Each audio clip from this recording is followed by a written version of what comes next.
지금부터 챕터 1, 원소에 대해서 수업을 진행하겠습니다. 1페이지 같은 경우는 여러분들이 한번 읽어보시고요. 우리는 2페이지부터 보겠습니다. 자, 물질관. 물질은 무엇으로 이루어졌을까라는 의문은 옛날 사람들도 가지고 있었습니다. 자, 그래서 고대 사람들부터 한번 봅시다. 자, 네 번째 줄에 기원전 6세기경 탈레스라는 사람이 있었는데, 탈레스라는 사람은 물이라는 한 가지 성분으로 만물을 만들 수 있다라고 주장을 합니다. 이게 이론소설이에요.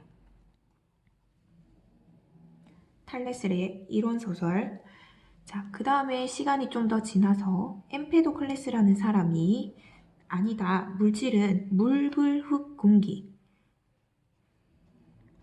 네 가지 원소로 이루어져 있다고 하는 4원소설을 주장을 합니다. 자, 그리고 그 다음에 데모크리토스라는 사람이 아니야, 물질은 더 이상 쪼갤 수 없는 입자로 되어 있다라고 최초로 주장하게 됩니다. 그 다음 아리스토텔레스는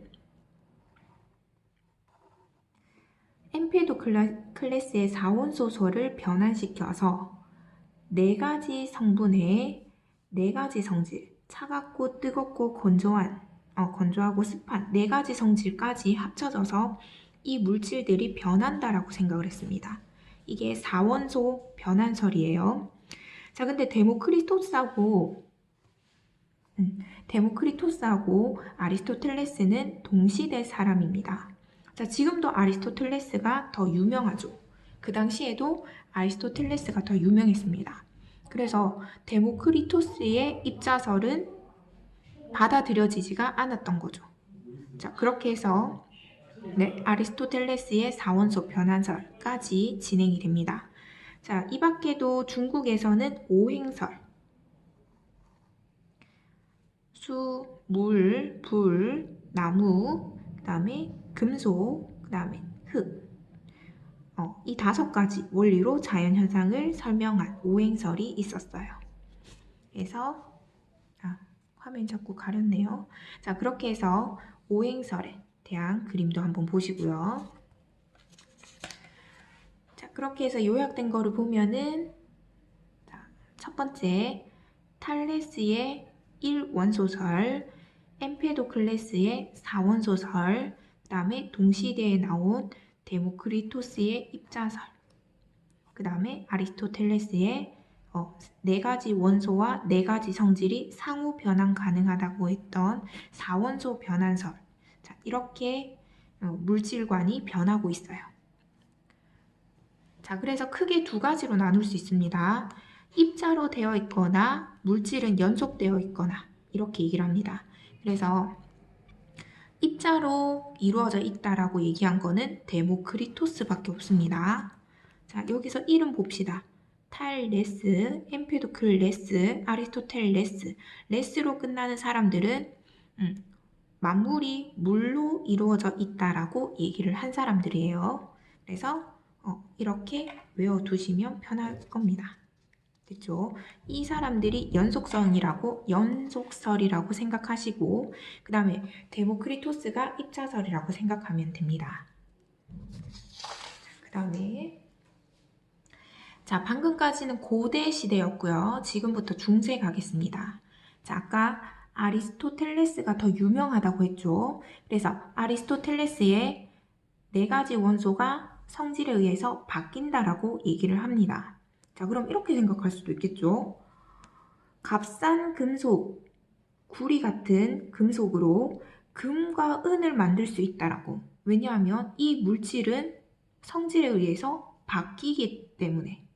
그래서 값싼 금속을 금으로 바꾸겠다라고 생각을 한 거죠.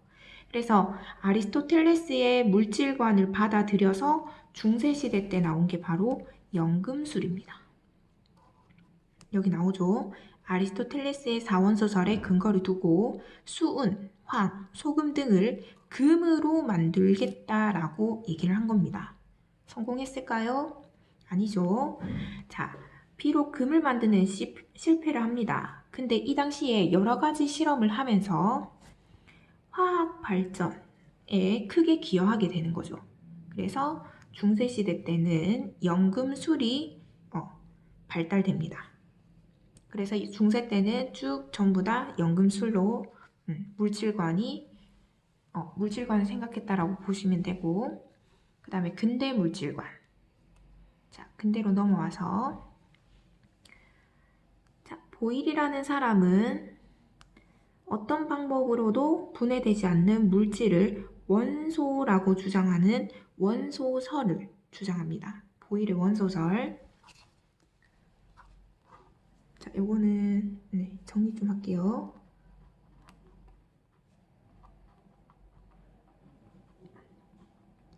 자, 주장을 할 때 실험도 같이 했었습니다. 제2차관 실험을 해요.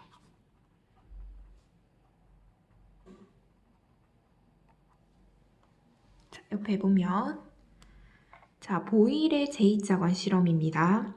자, 여기에 공기를 일부 넣어두고 수은을 지금 넣었습니다. 자, 이 상태에서 수은을 더 넣어요. 그러면 수은을 더 넣게 되면은 이 무게에 의해서 이쪽으로 밀려 들어가게 됩니다. 그러면 공기가 압축되겠죠. 자, 이 당시에는 두 가지가 있어요. 하나는 데모크리토스가 얘기했던 입자설. 물질은 입자로 이루어져 있고 입자 사이에는 진공으로 되어 있다라고 주장을 한 게 입자설이에요. 다시 입자와 입자 그 사이는 진공으로 되어 있다는 게 입자설.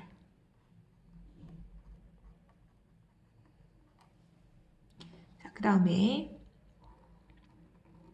아니다. 진공이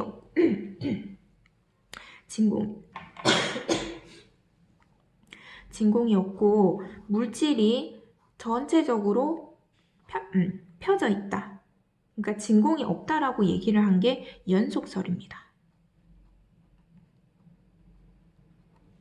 자, 그래서 얘를 이렇게 압축시킨다고 했을 때 이렇게 압축시키게 되면 농도가 더 짙어지게 되는 거죠.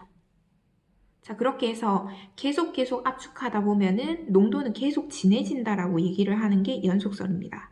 그래서 계속 압축이 가능한 데 비해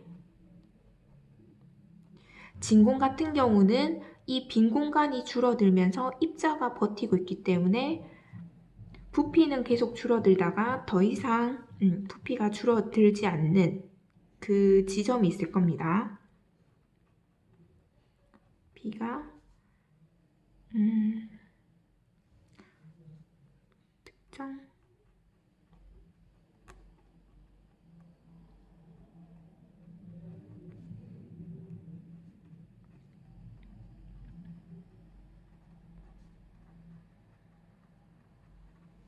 네, 이렇게 되는 거죠.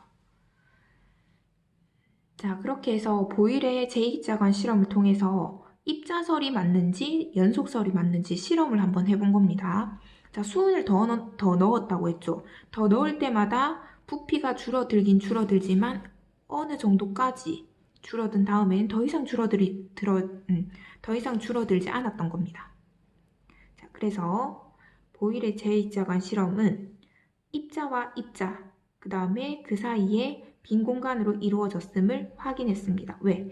빈 공간이 줄어들면서 부피가 줄어들었고 빈 공간이 없으면 더 이상 줄어들지 않았기 때문에 연속설이었다면 계속 줄어든다고 얘기했었습니다. 연속설은 계속 줄어들어요. 그렇게 해서 데모크리토스의 입자설이 다시 나오게 되는 겁니다. 자, 이게 현대 원소의 개념으로 이어지게 되는 거죠. 됐죠? 그래서 보일의 원소설은 입자성을 주장합니다. 자, 그렇게 되고, 자, 그 다음 나왔던 과학자가 라부아제예요. 자, 라부아제는 일단 33가지의 원소를 발표를 하고요.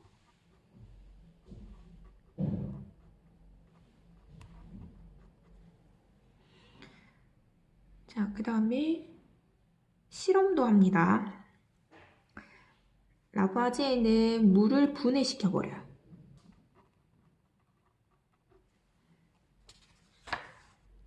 뒤에 있네요.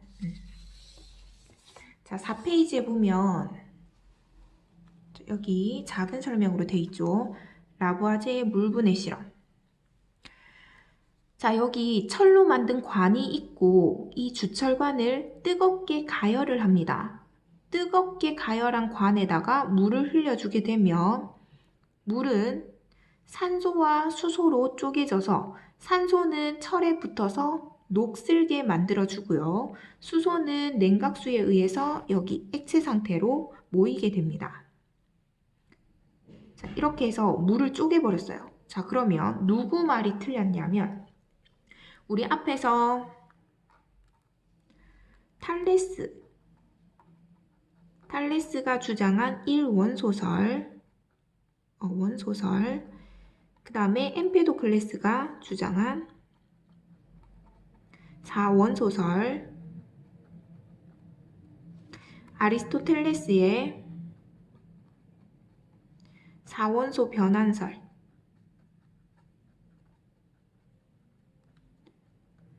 공통 내용이 기본 물질이 물이라고 했었습니다. 근데 기본 물질인 물을 쪼개버렸죠. 그러면 물은 기본 물질이 아닌 겁니다. 즉 원소가 아닌 거죠. 그래서 물을 쪼개버림으로 해서 탈레스, 엠페도클레스, 아리스토텔레스의 이론을 틀렸다라고 주장할 수 있게 된 거죠. 됐죠? 아리스토텔레스의 물질관이 틀렸음을 보여주는 실험입니다. 그렇게 해서 다시 3페이지 필기하던 내용 이어서 하겠습니다. 3페이지예요.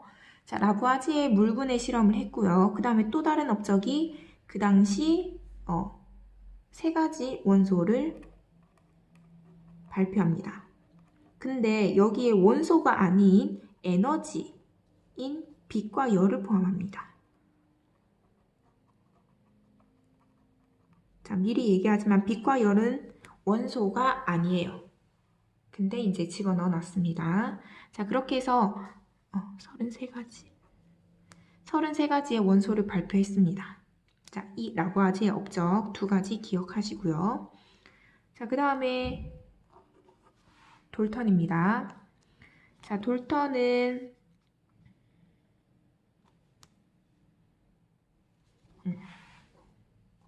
여기 보겠습니다. 돌턴. 자, 그 위에선 전부 다 원소설을 주장해요. 원소설을 주장하고 돌턴은 여기에서 조금 더 발전된 원자설을 주장합니다. 자, 원자설은 4가지 특징이 있어요.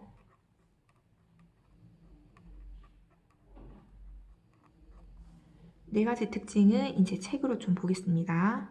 자, 제일 먼저 정의를 하기를 옆에 돌턴은 물질을 더 이상 쪼갤 수 없는 원자로 구성되어 있다.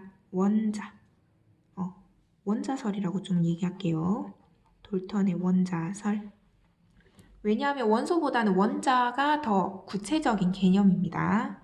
자, 그 뒤에 배울 게 우리 아보가드로인데 이거는 이번 단원에서는 없는 내용이기 때문에 넘어가겠습니다. 자, 그렇게 해서 4페이지입니다. 4페이지. 자, 그럼 이제까지 원소, 원자 나오고 있죠. 그럼 원소가 뭔지부터 보겠습니다. 옆에 정의입니다. 원소라는 거는 물질을 이루는 가장 기본되는 성분입니다. 기본 성분이라고 외우시면 돼요. 기본 성분. 그래서 물질로 화학적인 방법으로는 더 이상 분해되지가 않습니다. 자, 이렇게 해서 뒤에 이제 우리 원소 기호를 배울 건데 이거는 뒤에서 하겠습니다. 자, 몇 가지 원소들을 보면 수소는 영어로 하이드로젠이라고 해서 H라고 적고 산소는 옥시젠이라서 O라고 적습니다.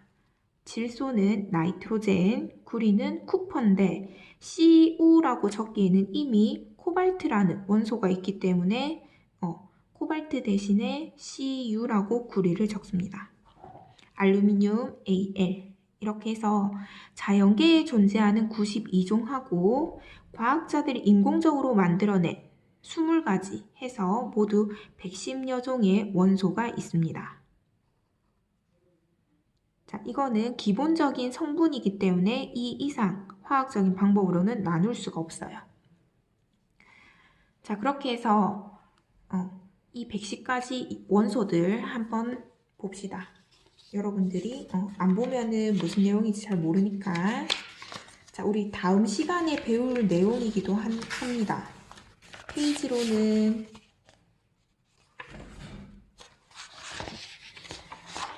16페이지입니다. 자, 16페이지. 자, 원소 보이죠? 우리 아까 110여 종이 있다라고 했습니다. 자, 여기 보세요. 자, 여기 보이는 번호가 있는데 1번, 2번, 3, 4, 5, 6, 7, 8, 9, 10, 11부터 18, 19부터 36 쭉 해서 자, 여기 보면은 57에서 71은 여기 뽑아서 밑에 나열되어 있고요. 89번에서 103번까지도 밑에 나와 있습니다. 자, 그렇게 해서 연결해가지고 보면은 118번까지 있네요. 자, 그래서 현재는 118번까지 있고 과학자들이 인공적으로 계속 만들어내기 때문에 원소는 조금 늘어날 수 있다라는 거 생각해 두시면 됩니다. 자, 여기서 원소를 두 가지로 나눕니다. 자, 여기 보면 파란색 색깔로 칠한 게 금속이래요. 금속, 우리가 생각하는 쇠 같은 물질이죠. 그 다음에 비금속, 비금속은 산소라든지 이산화탄소를 구성하는 그 입자들에 들어가 있는 게 비금속이에요. 자, 몇 가지 한번 보겠습니다. 그래서 원소는 크게 금속과 비금속으로 나눌 수 있다라는 거 기억하시면 돼요. 자, 다시 우리 앞에 진도로 가서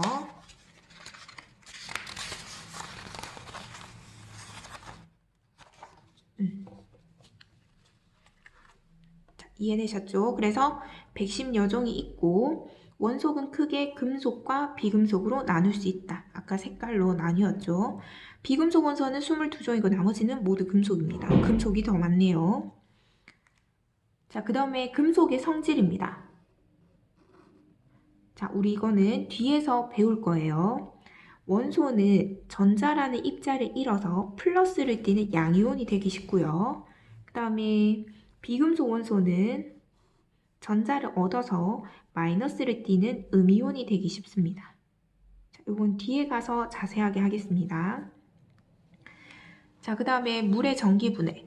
이거는 라부아제이가 했던 실험이고요. 현대에 와서는 이렇게 물을 전기분해한다라고 보시면 돼요.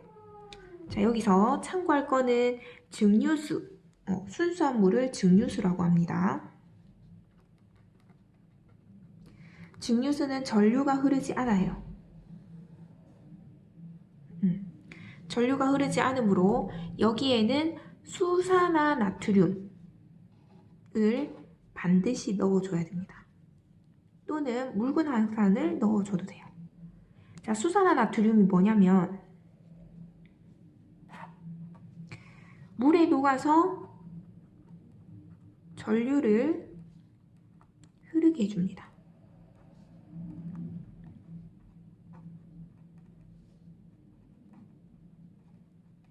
이거를 전해질이라고 해요. 자, 조금 더 자세하게 적을게요.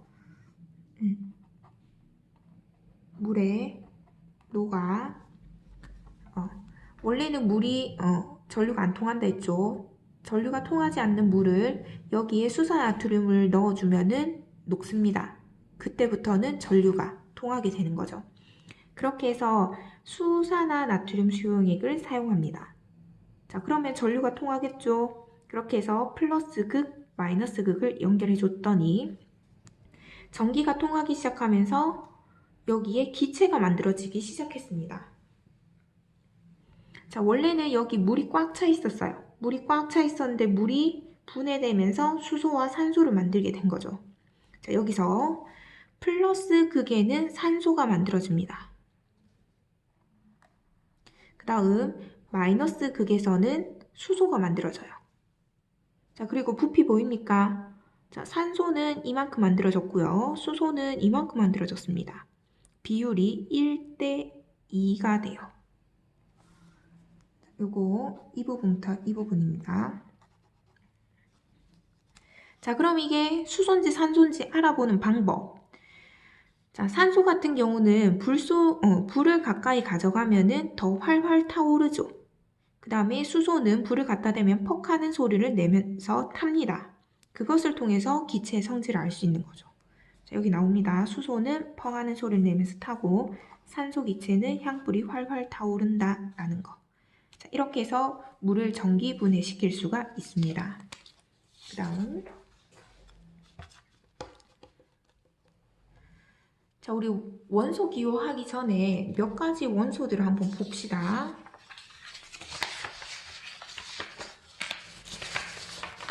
두 페이지입니다.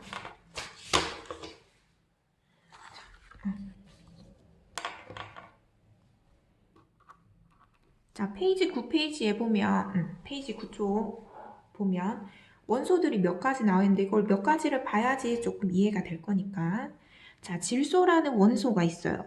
질소는 나이트로젠이라고 해서 N이라고 기호를 적기도 합니다. 자, 여튼 질소가 뭔지 한번 봅시다. 공기 중에 78%를 차지합니다. 굉장히 많죠. 상온에서 우리 그냥 교실 온도라고 생각하시면 됩니다. 15에서 25도를 상온이라고 해요. 다른 물질과 거의 반응하지 않아요. 자, 반응이 없다라는 거는 불이 붙지도 않고 전류가 통하지도 않고 다른 물질을 산화시키지도 않고 즉 녹을 쓸게 하거나 음식물을 부패하도록 안 합니다. 반응이 없다는 얘기예요. 반응이 없어요. 그렇기 때문에 과자 봉지 속에 충전기체로 넣게 되면 과자가 잘 보존이 되는 겁니다. 그래서 우리가 먹는 과자는 늘 바삭바삭한 느낌이 드는 거죠. 이해됐죠? 과자 봉지 속 충전기체가 질소입니다. 그 다음에 수소 하이드로젠이라고 해서 H라고 적고요. 가장 가볍습니다. 왜냐하면 원자 번호가 1번이거든요. 가벼운 순서, 대충 가벼운 순서로 배열되어 있다고 보면 되고 자세한 내용은 주기율 배사하겠습니다. 수소가 가장 가벼운 기체이고 자, 아까 얘기했듯이 불을 가까이 대면은 퍽 하는 소리를 내면서 탄다고 했어요. 자, 그게 가연성입니다. 그렇게 해서 수소 연료로도 쓰인다라는 거. 그 다음 아까 물을 분해시켰을 때 수소와 산소로 쪼개진다고 했었습니다. 그때 나오는 게 수소예요. 그 다음에 헬륨. 자, 헬륨 풍선 혹시 마셔본 학생들 있나요? 네. 헬륨은 가벼운 기체이기 때문에 우리가 마시게 되면은 우리 몸 안에 있던 공기보다 가벼운 기체가 들어가 있죠. 그러면 우리가 말을 할 때 공기보다 가볍기 때문에 더 많이 떨립니다. 더 많이 떨린다는 것은 진동수가 많아지면서 높은 음이 난다는 거예요. 그래서 헬륨가스를 마시면 우리 목소리가 굉장히 높아지면서 가늘어지죠. 자, 그런 성질이 바로 가볍기 때문에 나타난다라는 거. 그 다음에 헬륨은 우리가 마셔도 인체에 무해하죠. 네, 그래서 얘도 안정한 기체라고 보시면 됩니다. 자, 그래서 안정하기 때문에 수소와 달리 타지도 않아요. 반응이 없습니다. 반응이 없기 때문에 광고용 풍선에 넣는 기체로도 쓰입니다. 자, 한번 생각해 봅시다. 자, 이렇게 광고용 풍선에다가 이렇게 달아요. 그래서 위로 띄우면은 어쩌고저쩌고 네이처라고 적을까요? 자, 이렇게 광고용 풍선을 만들면 헬륨은 가볍기 때문에 공기보다 가볍기 때문에 위로 뜹니다. 위로 뜨고 그 다음에 반응이 없기 때문에 잘 터지지 않고 잘 떠있게 되는 거죠. 만약에 수소를 가지고 여기에 따면 얘를 가열했을 때 퍽 하면서 타버릴 겁니다. 그러니까 수소는 위험한 기체라고 보시면 돼요. 그 다음에 산소. 공기 중에 21%를 차지하고 다른 물질을 태울 때, 연소시킬 때 꼭 필요한 기체입니다.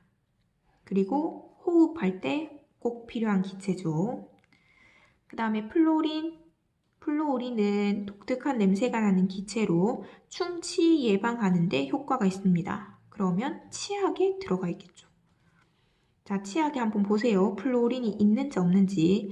플루오린, 화학 어쩌고 저쩌고 물질은 전부 다 플루오린이 들어있다라고 보시면 돼요.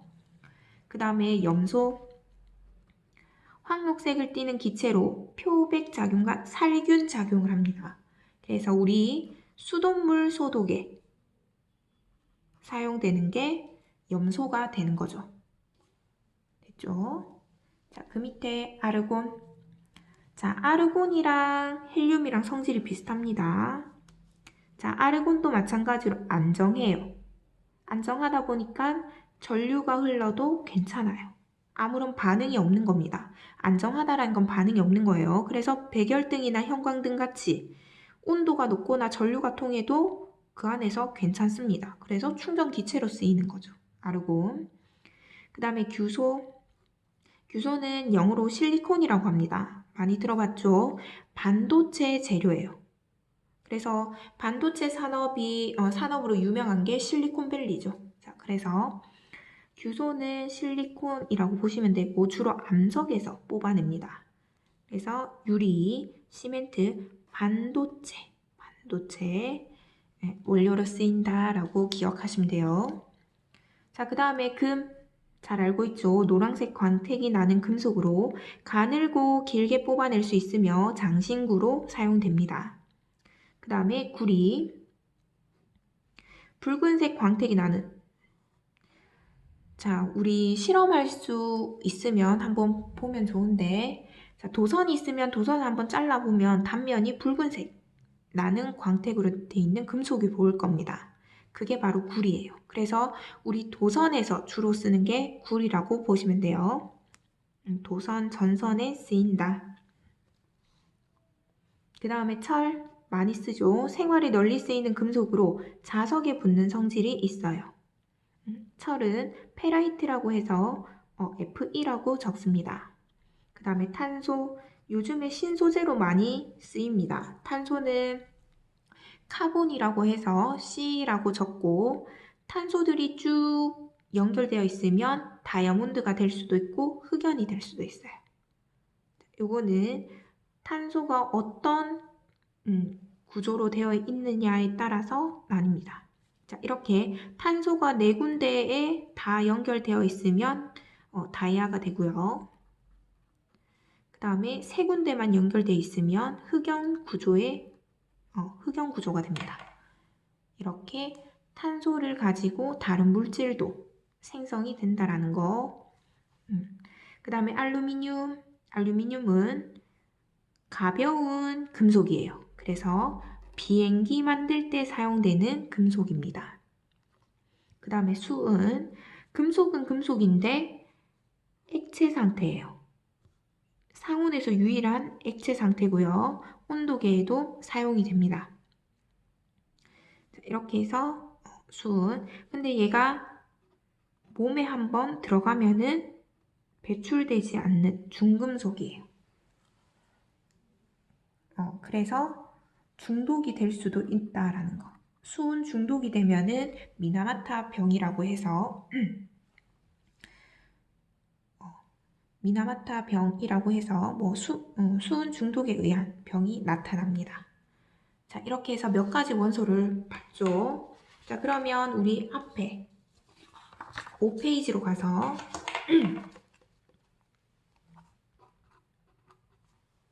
자, 원소 기호를 보겠습니다.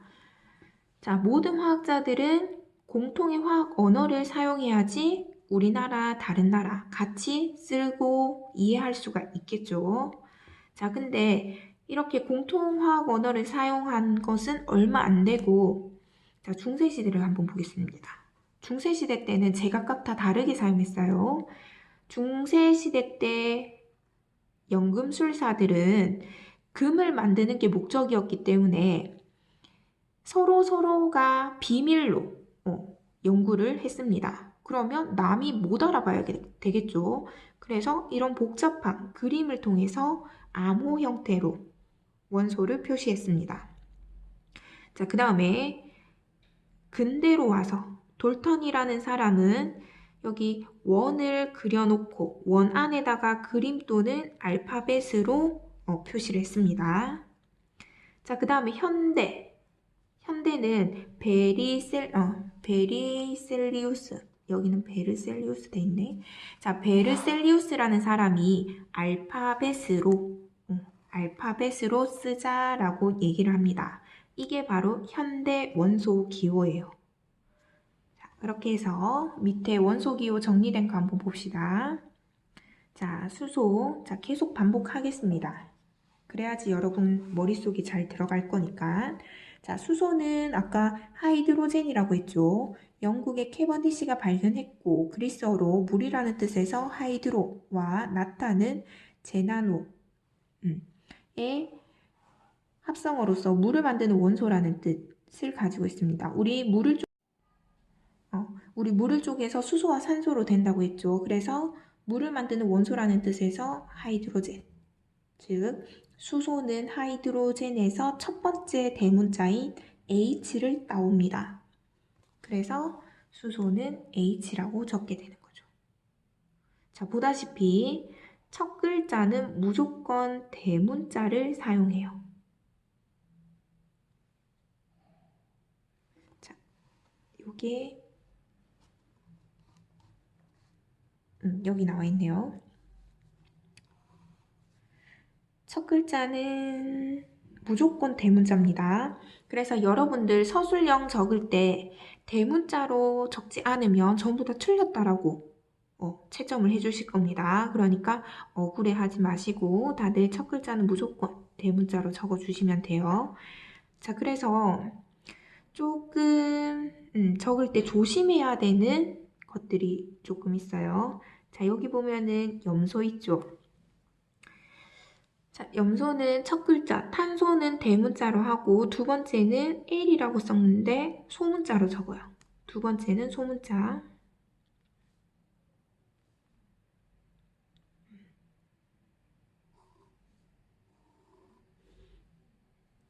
자, 그리고 구리는 CU라고 적는데 대문자, 소문자 있죠. 자, 그래서 대문자가 이렇게 있으면 소문자 적을 때는 이 크기의 절반 정도 되도록 적어주시면 돼요.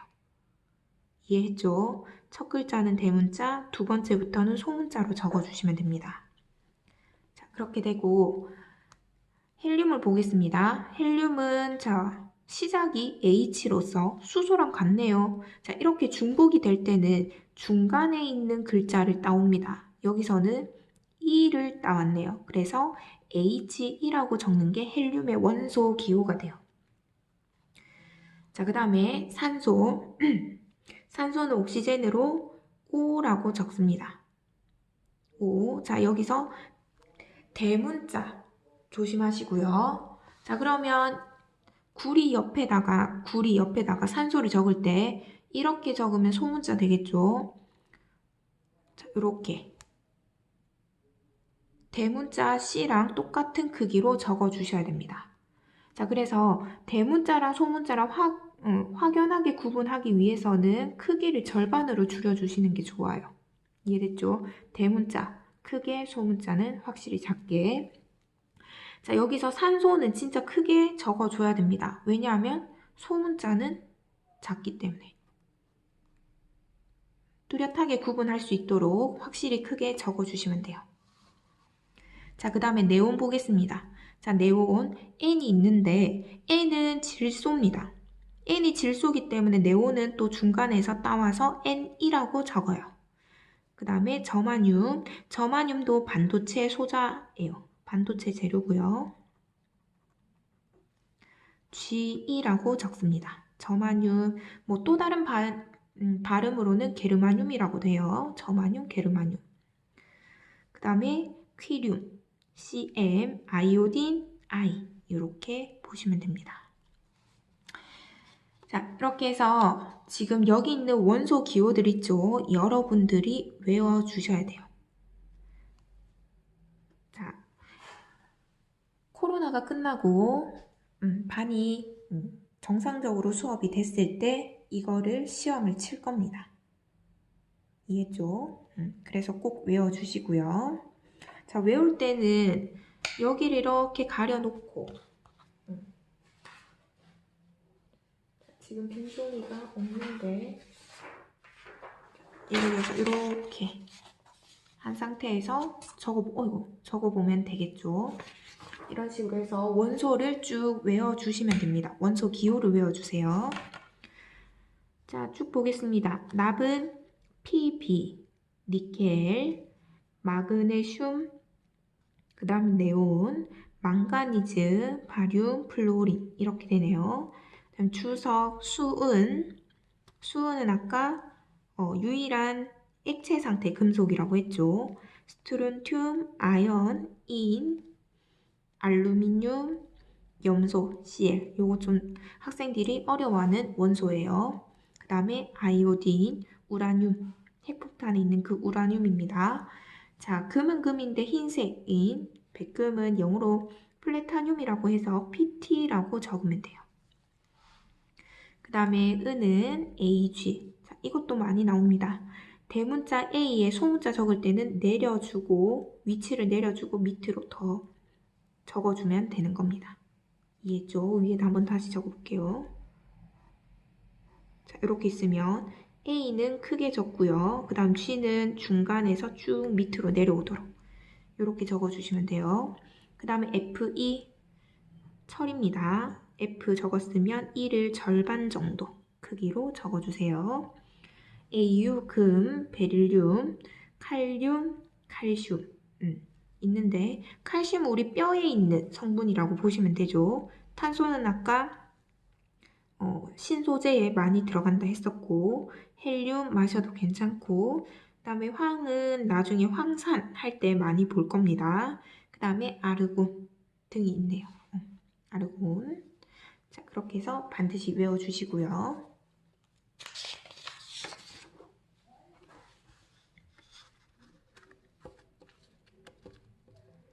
자, 그러면 이런 원소들이 있는지 없는지, 그러니까 이 물질 속에 원소들이 있는지 확인하는 방법이 있어요.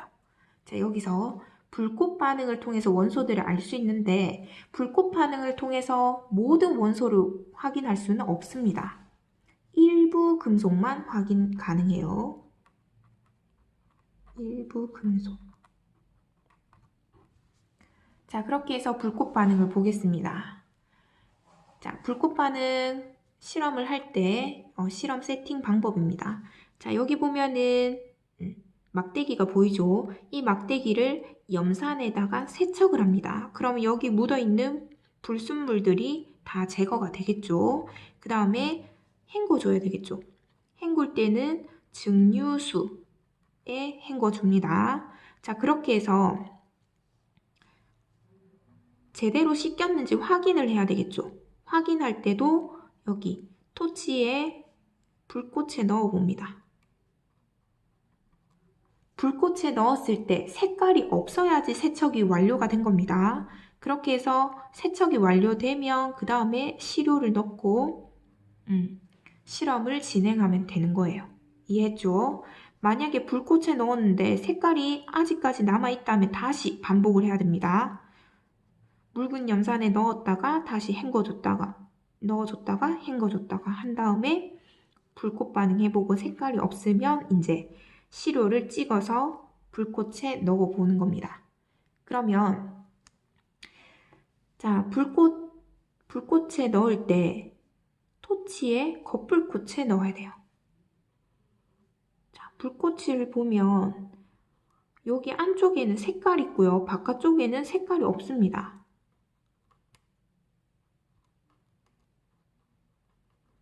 속 불꽃은 색깔이 있기 때문에 색깔도 있고 그 다음에 온도도 낮아요. 온도가 낮기 때문에 속 불꽃은 사용하지 않습니다. 그 다음 겉불꽃은 색깔이 없고 온도가 높기 때문에 겉불꽃에 넣어준다라는 거. 됐죠? 그래서 자, 실험 방법입니다. 자, 이렇게 시료를 찍어서 겉불꽃에 넣고 색을 관찰하면 돼요.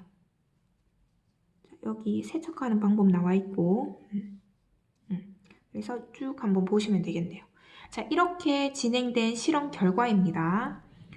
리튬이라는 금속을 찍어서 봤더니 빨간색이 나왔네요. 그 다음에 나트륨은 노란색이고요. 칼륨은 보라색이에요.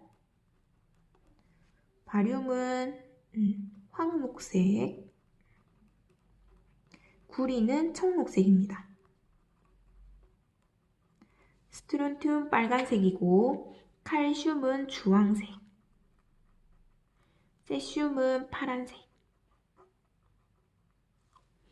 이라고 해서 자, 요것도 암기해 주셔야 돼요. 특히 나트륨하고 칼륨은 굉장히 많이 나온다라고 보시면 돼요. 이해했죠? 자, 근데 여기서 문제가 있어요. 리튬하고 스트론튬은 둘 다 빨간색이라서 구분하기 힘들죠. 그래서 요거 두 개 좀 기억하고 있으세요. 요거 뒤에서 어떻게 구분하는지 보겠습니다. 자, 그러면 이 위에서 이렇게 독특한 색깔이 나타나는 이유는 뭔지 보면 자, 리튬 같은 경우는 리튬 Li라고 원소 기호를 적습니다. 리튬은 중간에 원자 핵이 있고요. 그 주변에 전자가 있으면 우리가 얘를 가열을 했죠. 토치에 거풀꽃에 넣었기 때문에 이 전자가 위로 이렇게 이동을 해버립니다. 자, 그랬다가 얘가 다시 떨어지면서 빛을 내보내는 거예요. 자, 이 내용 조금 어렵다고 느끼는 친구들은 그냥 편하게 듣고 넘어가면 돼요. 뒤에 또 나오는 내용이니까. 자, 이렇게 리튬 원자 속에 전자가 있는데 얘가 에너지를 받아서 올라갔다가 내려오면서 그 에너지를 다시 내보내면서 특유의 불꽃색이 나타나는 겁니다. 그래서 안쪽에 있을 때가 바닥 상태고요. 바깥쪽에 있을 때가 들뜬 상태가 된다. 이런 내용입니다. 됐죠? 자, 이 불꽃 반응의 특징. 자, 이걸로 보겠습니다. 자, 실험이 간단해요. 자, 지금 위에서 보면은 세척 과정이 조금 복잡하다 뿐이지 실제로 실험할 때 세척이 끝난 다음에 그냥 시료를 소량만 찍어서 거풀꽃에 대면은 끝나는 겁니다. 간편해요. 그 다음에 소량으로도 충분히 확인할 수가 있어요. 그 다음에 같은 금속 원소를 포함한 물질의 불꽃색은 같습니다. 자, 무슨 말이냐면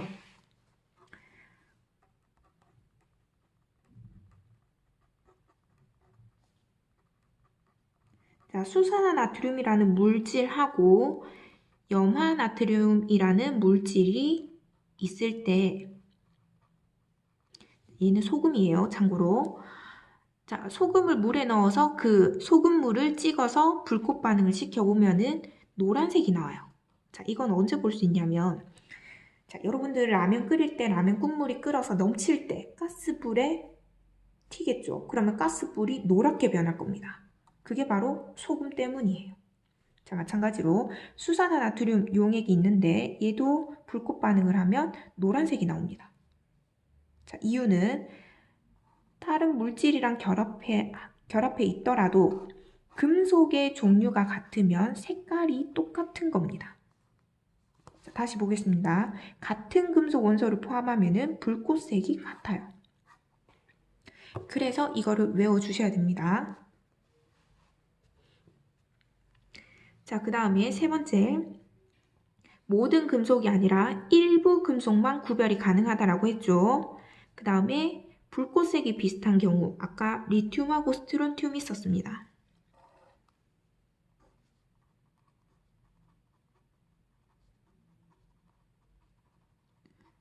자, 뒤에서 할 건데 리튬하고 스트론튬은 둘 다 빨간색이었어요. 이 두 원소의 불꽃 반응을 구별하는 방법은 분광기를 통해서 보면 돼요. 자, 분광기는 안에 구조를 보면 정삼각형의 유리가 들어가 있어요. 정삼각형 유리를 프리즘이라고 합니다. 생각보다 간단한 구조죠. 아이고. 생각보단 간단한 구조죠. 그래서 분광기를 통해서 보면은 이렇게 무지개처럼 빛이 나누어지는 것을 볼 수가 있어요. 됐죠? 그래서 불꽃 반응의 특징 보시고 7페이지. 자, 이것을 이용한 게 바로 불꽃놀이예요. 여기 보면 색깔이 다양하죠. 빨간색은 리튬 아니면 스트론튬 썼다라고 보시면 되고, 황록색은 바륨, 청록색은 구리, 그 다음에 노란색은 나트륨, 주황색은 칼슘, 그 다음에 보라색은 칼륨. 이렇게 생각하시면 돼요. 외우셔야 돼요, 색깔. 자, 그 다음에 아까 얘기했던 리튬하고 스트론튬 구별하는 방법입니다. 자, 그거는 스펙트럼으로 보는데 스펙트럼은 연속 스펙트럼하고 선 스펙트럼 두 가지가 있습니다. 연속 스펙트럼은 이와 같이 무지개 색처럼 나타나는 연속적인 색깔의 띠를 연속 스펙트럼이라고 합니다. 그러니까 빛을 나누었을 때 빨주노초 파란보로 나누어진 거죠. 연속적으로. 그 다음에 뒤에 보면은 선 스펙트럼 나옵니다. 선 스펙트럼은 빛을 나눠봤더니 띄엄띄엄띄엄 선으로 나타난 겁니다. 그래서 분광기를 통해서 빛을 분해시켜 봤을 때 빛을 분해시켰을 때 여러 가지 색의 띠가 불연속적으로 나타나는 것. 이게 선 스펙트럼이에요. 됐죠? 자, 그렇게 해서 리튬하고 스트론튬, 아까 불꽃 반응은 둘 다 붉은색이었어요. 둘 다 붉은색인데 얘를 분광기를 통해서 봤더니 달랐던 겁니다. 자, 그렇게 해서 리튬은 봤더니 선이 4개, 스트론튬은 7개 라서 구분할 수가 있습니다. 자, 이 선 스펙트럼의 특징은 원소마다 선의 개수와 위치가 정해져 있습니다. 자, 여기 나와있죠. 원소에 따라 선의 색, 위치, 굵기, 개수가 다르기 때문에 어떤 원소인지 찾을 수가 있어요. 그 다음에 아까 불꽃색이 비슷한 리튬과 스트론튬도 구별할 수 있었습니다. 그 다음 화합물에 포함된 각 금속 원소의 스펙트럼이 나타나게 돼요. 자, 그러면 이걸로 한번 봅시다.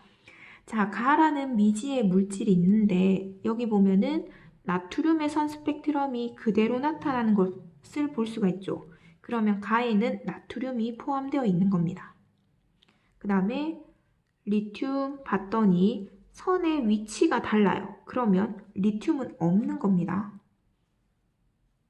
3개가 다 포함되어 있어야지 리튬을 포함한다라고 해요. 이거 중에 1개라도 없으면 제외시켜야 되는 겁니다. 그 다음에 칼슘. 자, 칼슘은 보니까 전부 다 포함되어 있네요. 그래서 가라는 물질에는 나트륨과 칼슘이 포함되어 있다라고 보시면 되는 겁니다. 자, 이게 3번 내용이에요. 화합물에 포함된 각 금속 원소의 스펙트럼이 나타난다. 가라는 화합물에 각 원소의 스펙트럼이 나타나는데 위치랑 개수랑 다 정해져 있는 게 보이는 거죠. 됐죠? 그래서 어떤 원소인지 찾아낼 수가 있는 겁니다.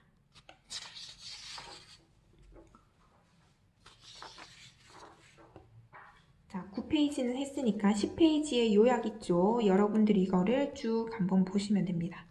자, 여기 데모크리토스의 입자설과 연속설, 동시대 사람이었는데 아리스토텔레스가 더 유명해서 아리스토텔레스의 이론 때문에 연금술이 나타난다 했고요. 그 다음에 근대로 와서 보일의 제2자관 실험, 그 다음에 라부아제가 물을 분해시켰죠. 그래서 이 두 사람은 원소설을 주장했습니다. 원소설.